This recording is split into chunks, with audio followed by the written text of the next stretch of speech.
do. All right, let's start with the Pledge of Allegiance. I know you're all listening.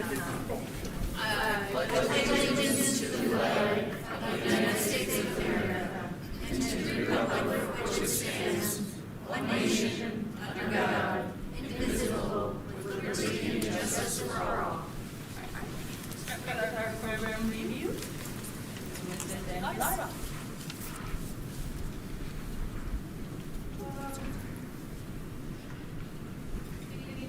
Gentlemen of the board, thanks for the opportunity to speak to you on behalf of the Special Department. My name is Delano. This is my third year serving Delano. I'm played by Mid Grade Special Education Cooperative. I start my report by sharing a little bit about our child count numbers. So that's our percentage of students that are receiving special education services. Right now, approximately 16% of our resident students receive special education services. And a slightly higher percentage, 16.2% of our total students that come from Delano receive special ed. Those are very similar numbers to last year, 16% last year.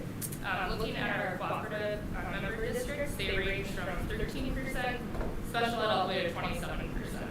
So what we're hoping for is the fine balance of making sure we find all of our students with disabilities and providing them services, but not over identifying and labeling such a disability. So we're trying to stay in that range. I thought I'd share a few highlights from the district level. We have special lead teachers in each building, which has been really helpful. They're able to provide great information to our admin team to help out programming and allow us to do some flexible things and make sure that we know what's going on in the building. Our focus this year has been on effective collaboration and meaningful participation in IEP meetings. So the point should be that everyone at the table has a role, and that we don't have token members in the IEP meetings. So general ed teachers are there sharing about accommodations and modifications. Parents are meaningful participants, and the students, when at all possible, especially at the high school level, are there sharing on the IEP.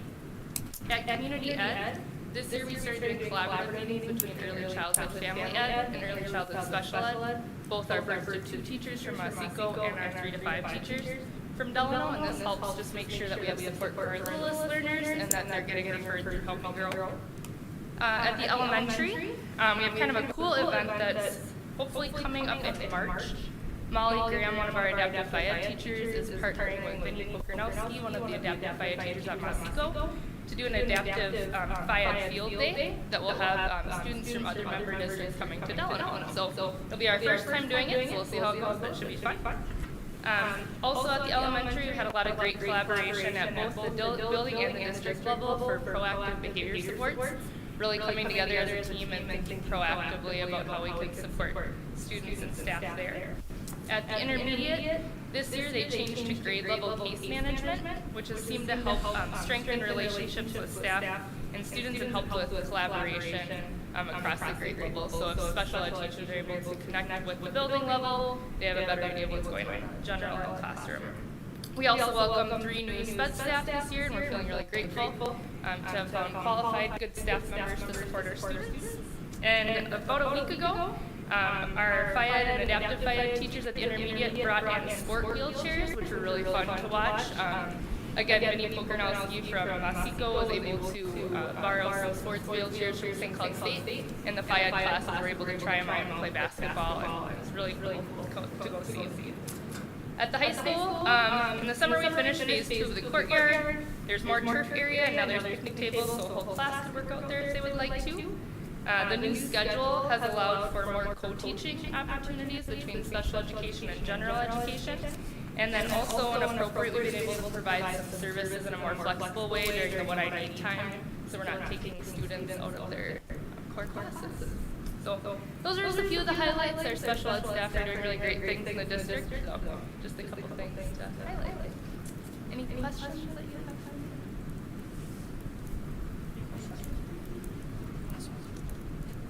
Thank you very much.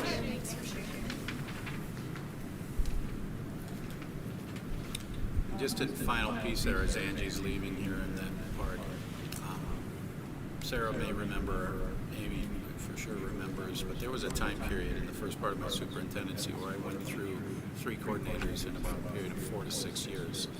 It has been fantastic to have the consistent leadership of Angie coordinating, and it has seen marketable improvement in our systems and the way we relate and work together on an administrative team. So that lens is truly appreciated, and I wanted to make sure that I pass on that a compliment. So look at all the principals are smiling too, because I like her too, I think so. Moving on to the consent agenda. Business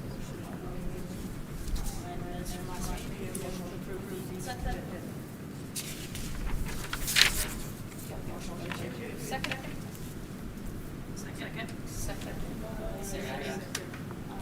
Any further discussion? All those in favor say aye. Aye. Any opposed? Motion passes. Resolution for the acceptance of gifts. Right. Whereas DES tied $25,819.82 for Delano Elementary School. Kindness for a Cause, $1,500 for Delano Elementary School.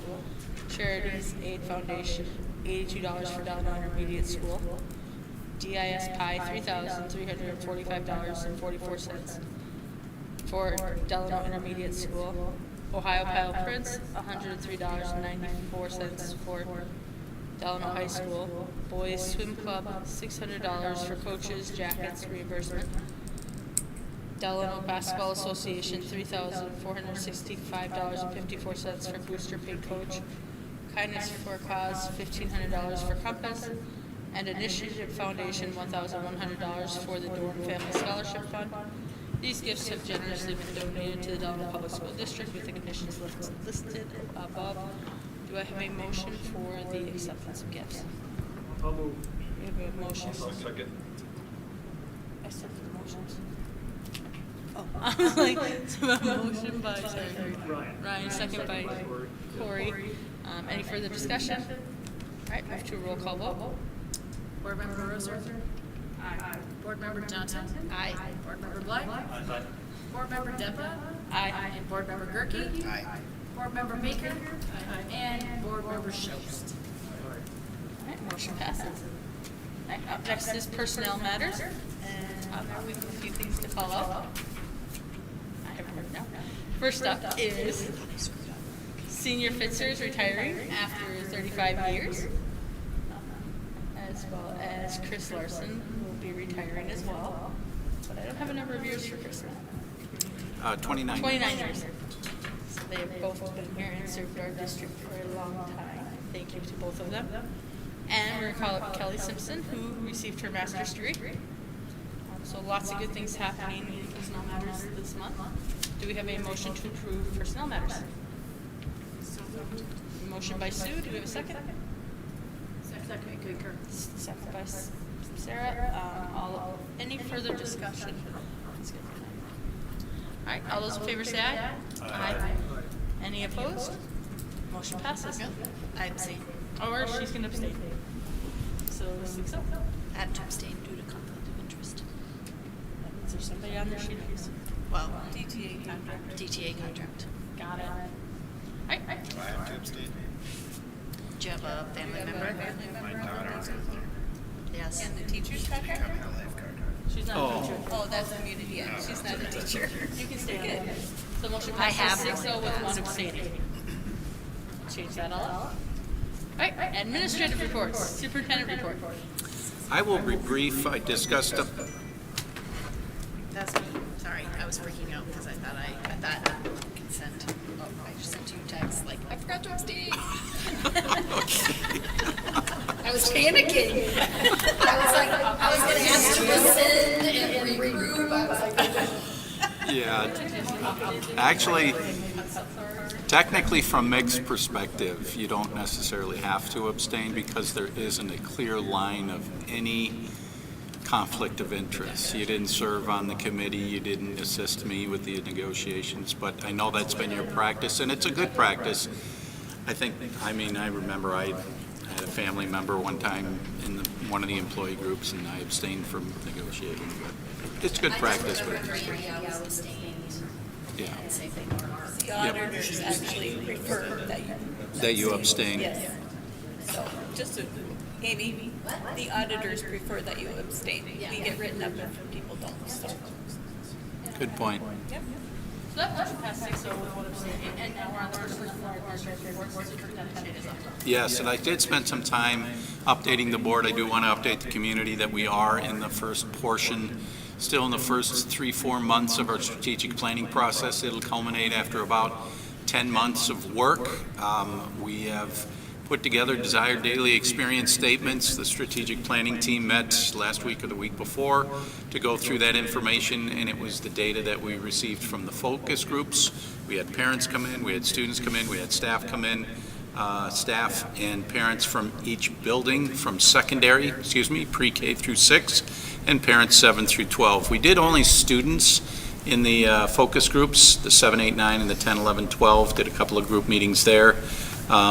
Just to get the feedback of what they want to be their experience when they come to school, and what is good and what's not necessarily so good, and so on and so forth. So we've created those draft statements. We're going to do an environmental scan the week after spring break, the first week in April, which will be the strategic planning team and a little bit larger group of community members, staff members. It's the same group that we're going to have that we did the story wall.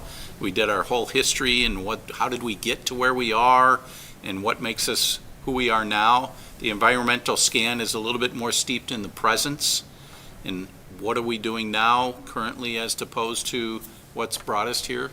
So it's another step. We will be facilitating a survey of all of our parent surveys and student surveys and staff surveys before the end of the school year. And then we're going to take a break and analyze a few things, and then the next steps gets picked up in late September, early October. The other part that I wanted to just share with the board is that I met with Wold Architects team to talk about just eventually, as we know, we will be in a growth pattern again. Are we there right now due to various variables? No, we're not. We're staying about the same, if not dipping for a little bit.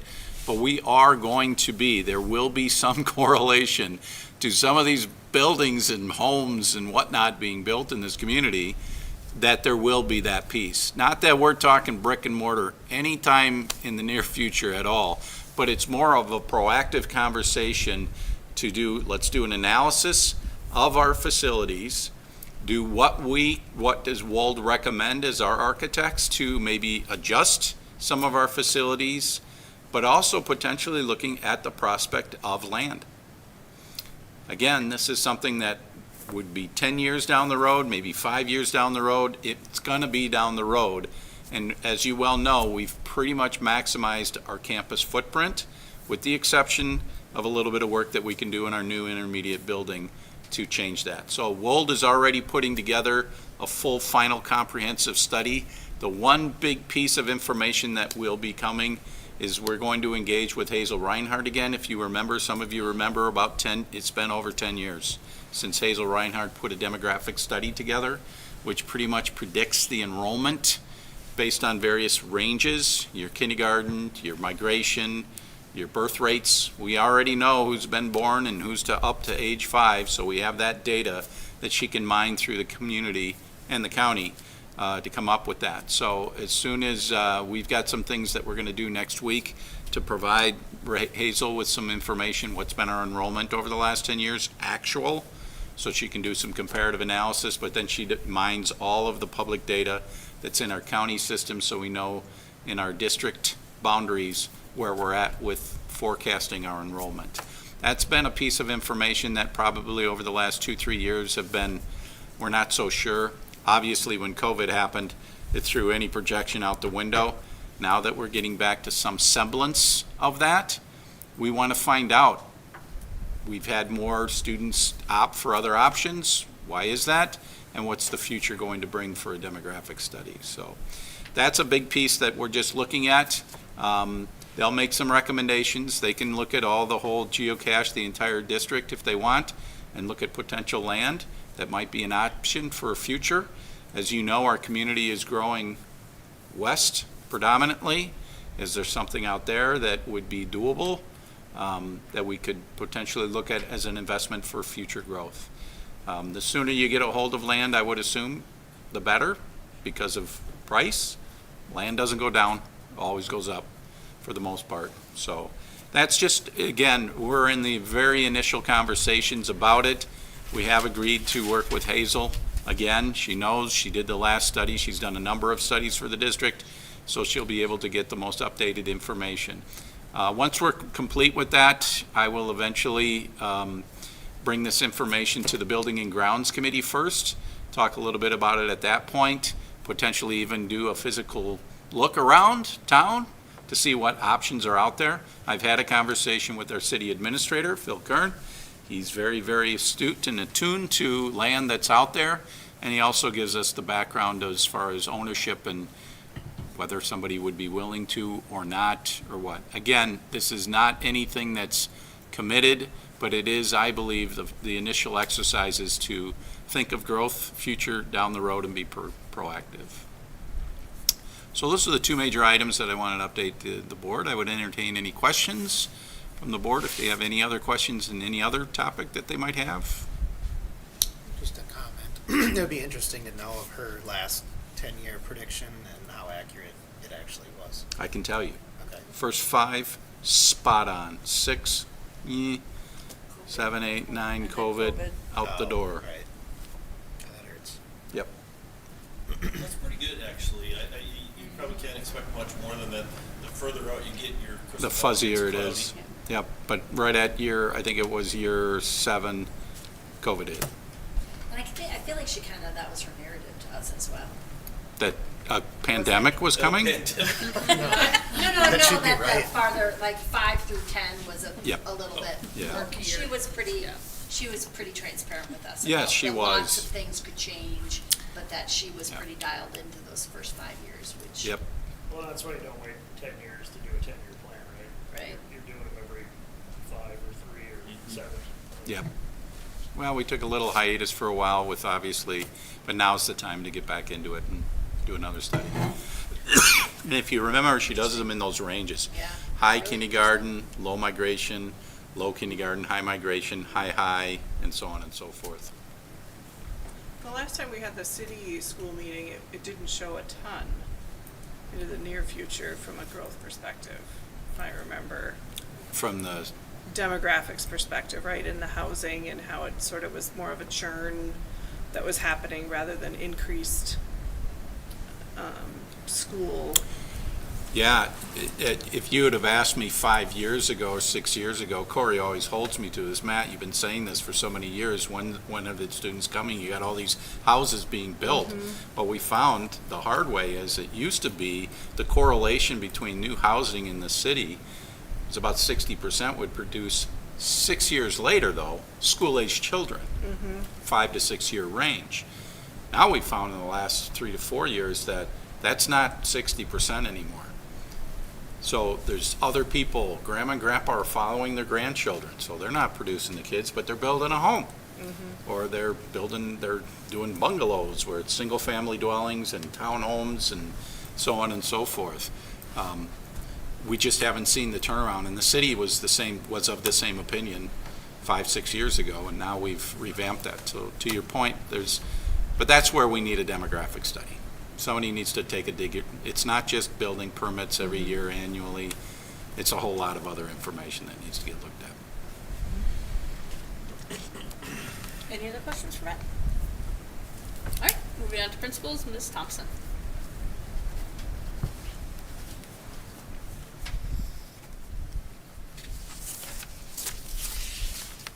Good evening, ladies and gentlemen of the board. Thank you for having me tonight to present to you on behalf of the intermediate school. I just have a few items for you this evening. First is an update from our site-based team. Site-based items that we've been talking about during the month of March is a lot of having to do with how to manage our whole school communication. Coming up over the next couple months, we just have a lot of different things happening, and so just making sure everyone's staying in the loop with the different schedules and events that are happening is a big concern of that group. So we're just working on that communication piece. We are starting to discuss any handbook updates for next year, so we'll get some input on that to make those updates. And then I think I maybe mentioned last month, but we are planning an April 2nd kind of retreat day for our site-based team members. It's just time for us to look at our building goals, the progress we've made so far this year, and what we need to focus on for the remainder of the year and moving into next year. So that'll be just a good amount of extended time for us to have some deeper conversation about how things are going. For professional development, we do have a 2-hour late start this week. The focus of that time is going to be for our staff to complete the second round of the SABRS assessment. So if you remember, we implemented this in the fall, and it stands for Social Academic Emotional Behavior Rating Scale. So it's essentially a universal screener for those SEL skills. You know, we do reading and math, and we added this year. So teachers assess their students in the fall. They'll do the same again this spring.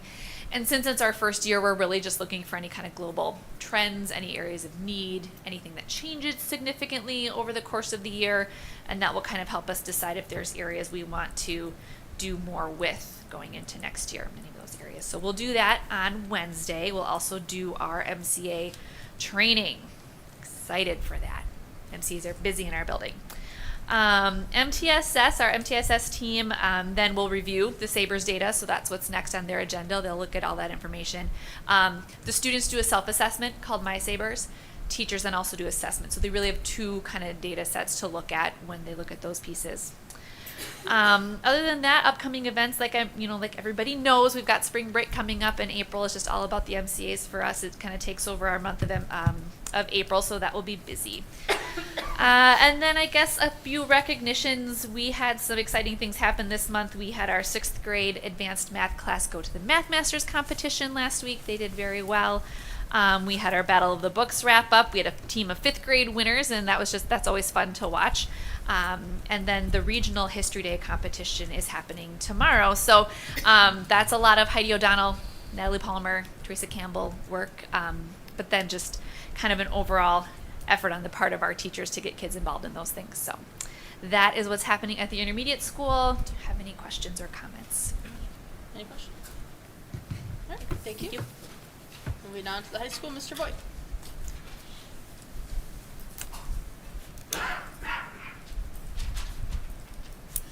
Good evening, ladies and gentlemen of the board. It's a pleasure to speak with you on behalf of the high school. As you noted in the personnel agenda, we want to wish congratulations to Mr. John Fitzer, beloved teacher and colleague who has served this community for 35 years. That's pretty amazing. I also want to recognize Matt was talking a lot about our special ed coordinator, so congratulations to Angie Lauterbach, who just a couple of weeks ago successfully defended her doctoral dissertation. So that's kind of a big deal. She's not happy about that. She's not happy with me, I should say. I did last month when I was here, I had a long list of athletic achievements. One of the ones that I omitted was our boys hockey team won their first conference championship in 9 years. They've had numerous successful playoff runs and gone to state, but this was actually their first conference championship. But more impressive is that they actually were named the Class A academic state champion for the entire state of Minnesota by the Minnesota Hockey Coaches Association. So that's pretty cool. And then lastly, for recognitions, girls basketball team, they actually had the best record in all of the state for our class, and they were the conference champs. And that was the first time, we don't have a real figure on this, but it's been well over 30 years since they last won a conference championship. So congratulations to them. Now with respect to the work of our site-based leadership team for the past month and a half, two new things that have happened since my last update is the trimester 2 was over, of course, so we were able to update our our school discipline report as well as our school climate survey data. So both of those, I should start with the discipline report. According to our numbers, we're still sort of on pace to have similar numbers of discipline referrals as in previous years. One thing that was interesting to note, however, is one of the data points in that report is just sort of the monthly trends. And while the overall numbers seem like they're on pace, we actually had sort of a spike in January and February relative to the years prior. I suspect that that's just because of the new schedule and how it breaks out during the school year. There's sort of generally a spike in January and February anyway, but that was higher than normal, and I think it's because of it kind of matched the end of trimester 2. I expect that when we come back at the end of the year, we'll see that March and April are going to be lower than in years past, because there's always sort of a honeymoon period when you shuffle all the classes up. And so that used to happen in January. Well, now it happens in March. So obviously we're going to keep monitoring that and see how things trend with respect to that. We also then looked at our school climate survey. As you know, we asked the same survey that we submit for our students on a trimester basis. I was proud to report that at the end of trimester 1, all of our student data came back and was trending in the positive direction relative to the spring prior. Unfortunately, all of those that trend completely reversed. So all of our data points actually fell backwards in trimester 2. I think that obviously it's a concern, and we'll look to see really what trimester 3 and how it ends up relative to tries 1 and 2. I do suspect that with sort of those kind of heightened behaviors in January and February, that had sort of an impact on what, kind of the climate and culture was in the building at the time of the survey. So obviously we want to get some more longitudinal data, but we are keeping our eye on those sorts of things. The other bulk of our work in site-based has just been sort of the ongoing conversations with our student handbook. As you know, we'll come next month and present some proposed changes to you. A lot of those changes are going to be non-substantive. The one substantive change is likely going to be something around attendance. We are not unique in Delano. I talked to colleagues all over our region at least, and attendance has been a growing concern and a growing frustration. For high schools, and not just high schools, but all students. And the one thing that we're looking to do, and I don't have obviously proposed language yet, we'll bring that to you next month, but we need to, I think, better identify what the roles and expectations are for both the students and the teachers when a student is absent. As you know, of course, teachers have amazing work to do, and that becomes more challenging when students are absent with the frequency that they are. So we'll be looking to craft some language to address some of those concerns. Going back then to a question from the work session regarding flipped classrooms, I think, now I've been at the high school obviously for 4 years now. I have not seen really a change necessarily in the implementation of flipped classrooms during that time. Mr. Noner has been he's probably been the heaviest user of the flipped classroom model in his geometry classes specifically. I know that Mr. Hinseth, also a math teacher, is starting to use some of those now that he's kind of sharing in that coursework of geometry. But that's where I see it the most. Like all teaching strategies, right? Sometimes it works great for kids and sometimes it doesn't. Depends on a lot of times the skill set of the students. And ultimately, whether you do the lecture at home and the work in class, or you do the work at home and the lecture in class, there's still an element of the kids needing to do stuff at home, which kind of similar to the attendance thing that the attendance patterns that we've noticed is becoming a bit more of a challenge. Fortunately, with the introduction of What I Need Time twice a week is providing some opportunities, obviously, for students to complete some of their work during the school day, but also, and perhaps more importantly, the opportunity for staff to then meet with students. That's also been particularly beneficial because of the absences that we've talked about. It's a time for teachers to assist students in making up work without sacrificing, off-duty hours and things like that in their personal time. But hopefully that answers your questions about flipped classroom, or if anybody has any other questions that they'd like me to answer about the high school. Any questions for Mr. Boyd? I have one question. When you're thinking about the attendance, are you seeing an uptick of unexcused absences, or is it like the ratio of excused and unexcused still what you'd say is the same? That is a very good question, and it's hard to. I think we're seeing the ratio is not necessarily changing. They're just both becoming more prevalent. Ultimately, and that's part of what we're going to be proposing, and maybe that's mostly to do with an internal procedure of at what point do we as administrators declare that an absence is unexcused. Probably the most troublesome, we've talked a lot in this venue about just the mental health, needs of our students, and those are oftentimes hard to objectively measure, right? And so it always becomes a little touchy when you're dealing with those issues. And trying to dig in to figure out what's really going on. Yeah, how do you say that it's not legitimate? And again, the colleagues that I talked to were all kind of in the same boat. And a lot of us, and I know that I've reported to you all when we talk handbooks and stuff that, right, we always have discretion to kind of go more lenient, right? Well, I think, with the best intentions in mind, we've sort of been lenient, and now it's like we almost got to try to right the ship a little bit to reinforce the importance of attendance. Last year, we put that credit for learning policy in place to say that if you were absent unexcused for 10 or more occasions, then you would lose credit for the class. You'd receive an F. We've done that twice this year, which was about what we expected relative to last year's data when we put that procedure in place.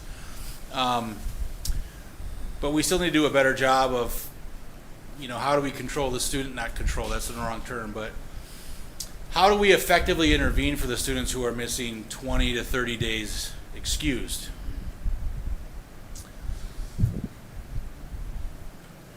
I don't think anybody has a great answer for that, but we need to kind of start containing it a little bit. Have your truancy filings gone up this year? I will have to actually check with Mr. Boffin and Mr. Schauberger and give you an answer on that. I know we had a truancy meeting this morning or this afternoon with a student. Anecdotally, they feel like they're roughly the same as they've been in the past. Yeah, and not just here in Delano, but it seems like attendance is a little more optional these days. And again, not here, right? Friends with kids, it seems like they can kind of skip class whenever they want to, excused or unexcused at times. I'm not making a big statement there. It's pretty small, but it feels different. I agree with you 100%. And I think in some ways it's sort of an unintended consequence of us putting our best foot forward, right? We have all these technological tools so we can throw assignments on Google Classroom. We want to give kids Sure. resources so that they can have them whenever and wherever they are. I suspect that that's probably had a little bit to do with then students feeling like things are somewhat optional because, you can pull up the assignment in your textbook and really anything that you need from the comfort of your own home. So I think that's part of it. It's a challenge. I remember when I was in high school, there was a girl who never missed a day of school in her entire life. I thought that was a remarkable accomplishment because I was nowhere near that. But I think those days are long behind us. I think they are. I also had a cousin who never missed a single day of school, kindergarten through 12th grade. In fact, my parents and I were just talking about it the other day. To which my then nieces and nephews laughed and were like, whatever, we're never going to school. But yeah, it's definitely a different time. But I still think that we as a staff recognize the importance of collaborative learning experiences and the ability to, share face-to-face experiences. And quite frankly, I think we're still, it's maybe comforting for students to be in the comfort of their home, and we've sort of learned to adapt through that because of COVID. But I don't necessarily think that's the most healthy thing either. Are you seeing any correlation between the uptick in behavior or discipline to increased attendance issues? Or has the attendance issue been sort of stable all year long? That's another good question. And that is sort of the hidden gem, not gem, but in our discipline data is attendance. And over the last 3 years now, since, all of our records kind of are since, COVID, so post-COVID. But it's ranged between 45 to 55% of our disciplines. Obviously, attendance isn't a true discipline, but it's the majority of them. Yeah, and I do think that that's probably gotten worse. I think maybe 3 years ago it was 45, and then it was 50, and maybe now it's maybe creeping up toward 55. question. I don't know how to phrase it, especially now. I'm nervous because you said Sarah's asked like 3 really great questions, and I feel like mine's going to fall short Probably, a little bit. probably will. Especially triggered for me when you said mental health, like things are, how would you account for a student that maybe misses half of the, like comes in late in the morning or leaves late? Is that then wrapped up to equal a full absence, or is that even, are those numbers not even in your numbers? Well, they would only be in my numbers, like referencing discipline data, once they've triggered specific criteria. So the fact that a student is absent, if you're absent one time, that doesn't show up in any of our discipline data. One absence in and of itself is not discipline. However, if you've triggered the different steps of our process, so 7 days, 10 days, 15 days, then Skyward will automatically generate a discipline referral. And the reason we use discipline referrals is because there's automated email features tied to disciplines that don't exist through just the normal pieces of attendance. And so that's kind of the way that we've hacked the system to make sure that everybody is communicated with in a timely fashion. So those reports are run twice a week, and we have reports for excused absences, just cumulative numbers of excused absences, and we also have triggers for unexcused absences. Forgive me that I don't know exactly if we are actually measuring specific class periods or full days. And the reason I don't know that is because the county, I think, has changed every year in the last 3 years. They used to just look at full days, and then they switched to looking at individual class periods. And so we kind of like take the information from Wright County and then tweak the system to match whatever their requirements are. And then that's how we eventually set these parameters and, facilitate the attendance. The biggest challenge, though, is just kind of the manpower to review these reports, reach out to families, obviously talk about the legitimacy of an absence, which obviously in many cases they're somewhat touchy subjects, so you want to somewhat tread carefully in those conversations. But this is the time of year where we really start to kind of put our heads together and say, all right, we got to stop excusing these absences. And it's gotten to the point where, we require doctor's notes at certain times, and there are some students where we won't even acknowledge doctor's notes anymore just because of the significant number of absences that have been missed. And, in some ways, too, it really sounds kind of harsh and punitive, but in many cases, the quicker we can get to a truancy report or a truancy filing, then the county has access to resources that we don't necessarily have access to. And then they can start leveraging those resources to get supports to the kids that need them. So while it's really kind of a punitive tool, it's not always intended to be punitive. And the loss of learning, you talked about that early on, right? Like how to address the loss of learning that happens when you're gone 45 days out of the school year. That's an entire quarter. Yeah. Well, that's what I'm thinking, like Sally just doesn't feel like getting up, and she misses the first 2 periods of a day multiple times a week. Like, when does that eventually catch up? Well, it's all based on truancy, and some, you count the hours to a partial day or a full day. Yeah, it's all the reporting. And are the parents writing a note, therefore making it an excuse, but you're saying, like, no, we've gotten less lenient on allowing for some of that behavior? Yeah, and even some of the doctor's notes we were receiving are basically open-ended, like whenever the kid reports that they don't feel like it, then that should be excused. Now, technically, obviously, administrators reserve the right to excuse or unexcused absences. That doesn't belong to the doctor, but that puts us in an awkward position as well, right? So we sort of collaborate with each other and decide when is the right time to actually pull those triggers. Interesting. I appreciate your data tracking. I think that helps to pinpoint where to act or what levers to pull. So I appreciate that. Any other questions for Mr. Wood? All right, very informative. Thank you very much.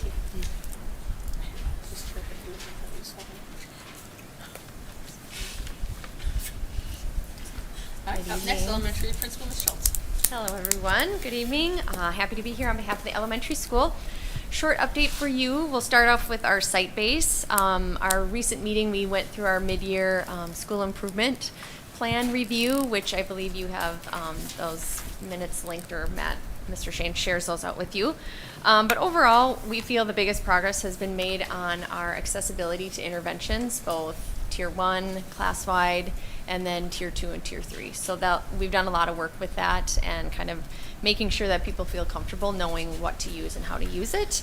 Additionally, the SABRE screening, we really have found that through that screening, it aligns with our SST process, so we know which kids we need to really support and which ones are sort of on the radar as we move through. So at our 2-hour late start, we, like Ms. Thompson said, we are doing the SABRE screening again, and so that'll be another opportunity to make sure that we still have that alignment within our SST process. We also are doing our handbook revisions, which will be presented to you at the April work session, so we're working through that. And then we are talking a lot about our PD plan for next year, specifically at the elementary because it relates to the READ Act.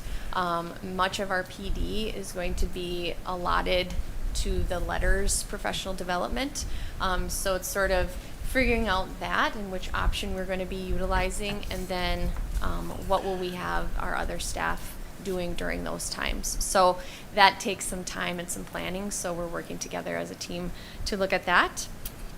And some recognitions for this past month. We recognize our social workers, and Janelle Olson is the social worker at the elementary school. She does a great deal for all staff and students and families within our building. And we also recognize our Reading Corps tutors. Reading Corps is a big part of our literacy program as a whole, and we have Julie, Ann, and Emily at our school. So we are grateful for how they support kids in reading. We had our music concerts last week. Mr. Alfs and Miss Coots put on some great performances, and we also had our Tiger Fun Fair this past Saturday. Lori Prickett is the new PI president at the elementary school, and she did a really nice job organizing and leading. It was a very successful day. We have kindergarten roundup this week, Tuesday and Thursday, so I will give the school board an updated number on our enrollment next month. For where we're at for kindergarten numbers. And we also are preparing for MCAs as well. And we have our Imagination Science Fair on April 18th, and our Tiger Dash is set for May 4th. Any questions or comments? Any questions? All right, thank you. Thank you. Next is Business Manager Mary Reader. I just also wanted to say thank you to one of my staff members, Chris Larson, for all her years of experience, or service to the Delano district and their students. She has a strong heart for the students and wanting to feed them healthy and nutritious and flavorful meals. So I just wanted to thank her for her service. And then over spring break, I'm going to be working on the 24-25 budget to get ready to finalize the 5-year budget projection model so that we can meet with the finance committee in April, Matt and I. And then we'll be going out for bread and milk quotes again this year. That process will start in April, so that will be approved by the board in May, as well as if we need to increase any meal prices for second meals and adult meals, that type of thing, that will be approved at the May board meeting as well. Do you have any questions? Any questions? Thank you. Matt, are you doing community health? I am, but I think we covered most of it in the work session, so I'm going to take Eric's time in his stead. There were 2 board members that were distinctively absent. I'm not sure if they were truant or if they were excused in their absences. I don't know what you're talking about. Is it? We don't know. But contrary to that is that during the month of February is the Minnesota School Board Recognition Month. And so I went up publicly at the podium and made a big deal about the congratulating for the leadership and the governance of our district. And so I'm going to give you both your certificates of appreciation. Despite our absence. Despite your absence, I'm still going to You're recognize. rewarding bad behavior right now. That's. Thank you. Appreciate it. Thank you.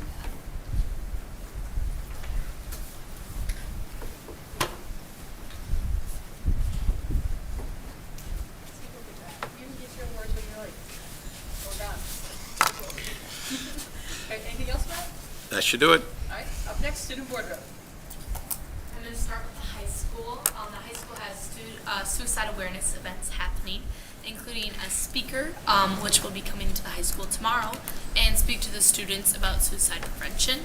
Other activities, of course, spring sports have started and are ramping up outside, and then spring break is next week.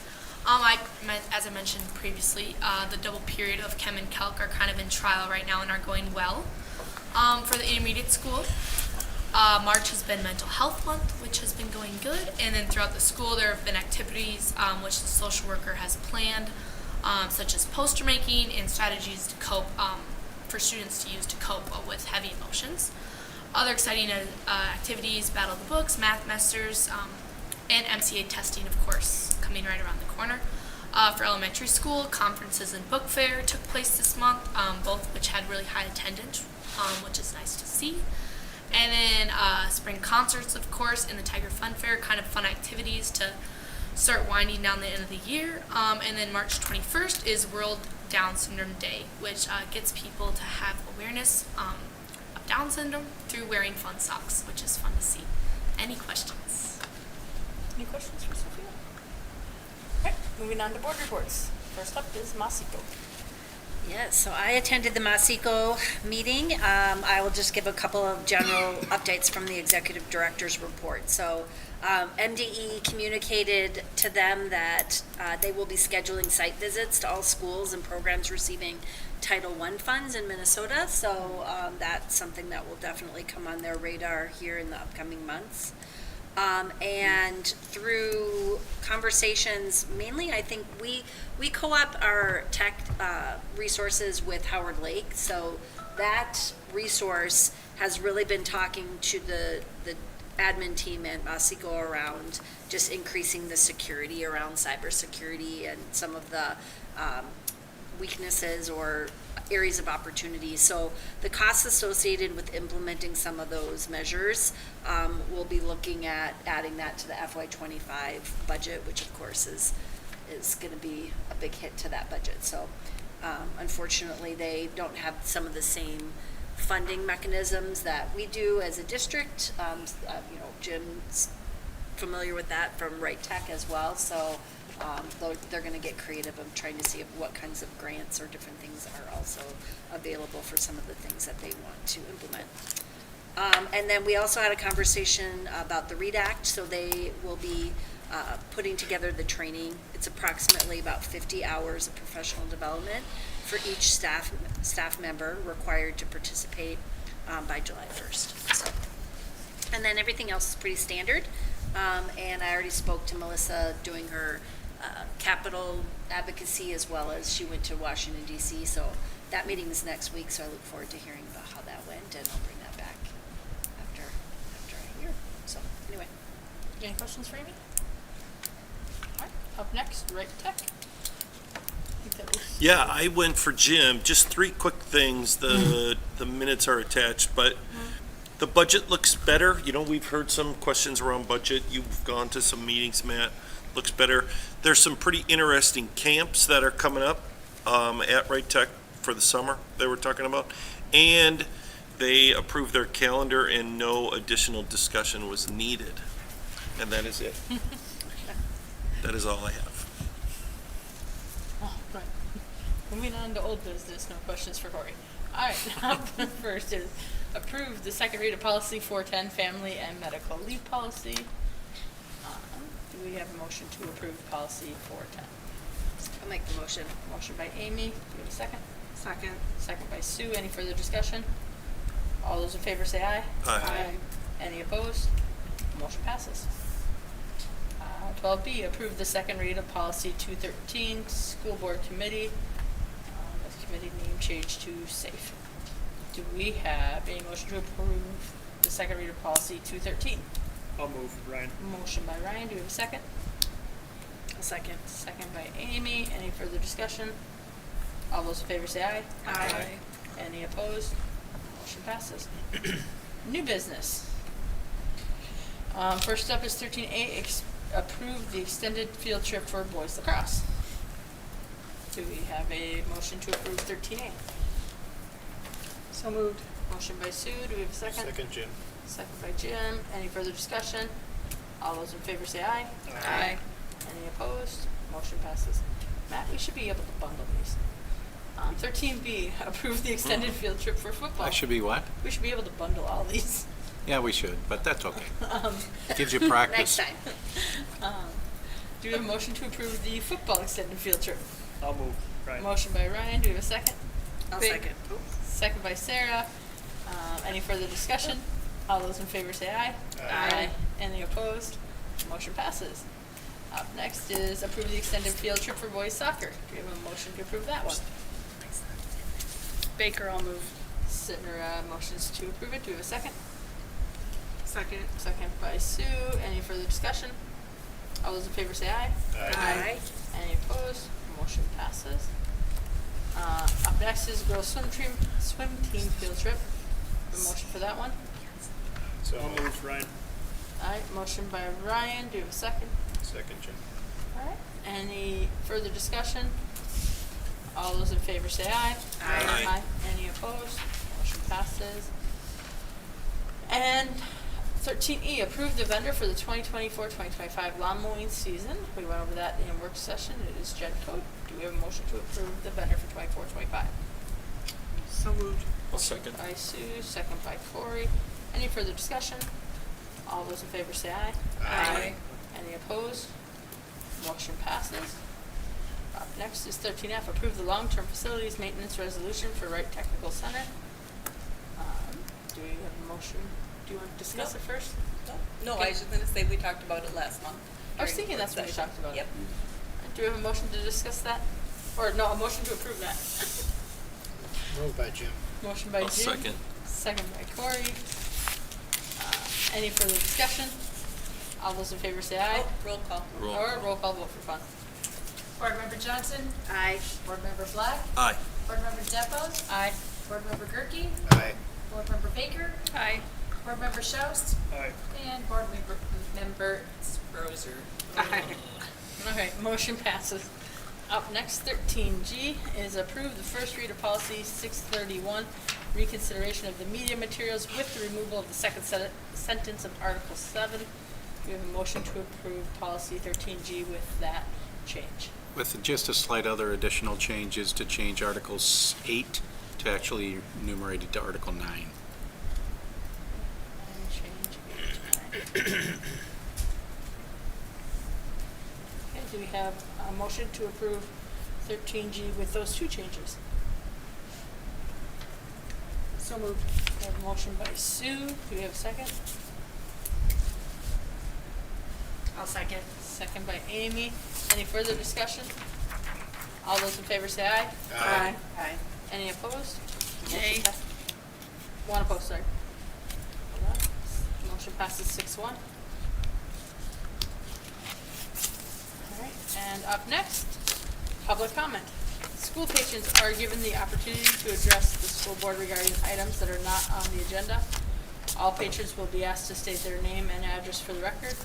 Patrons will have 30 minutes to address the school board.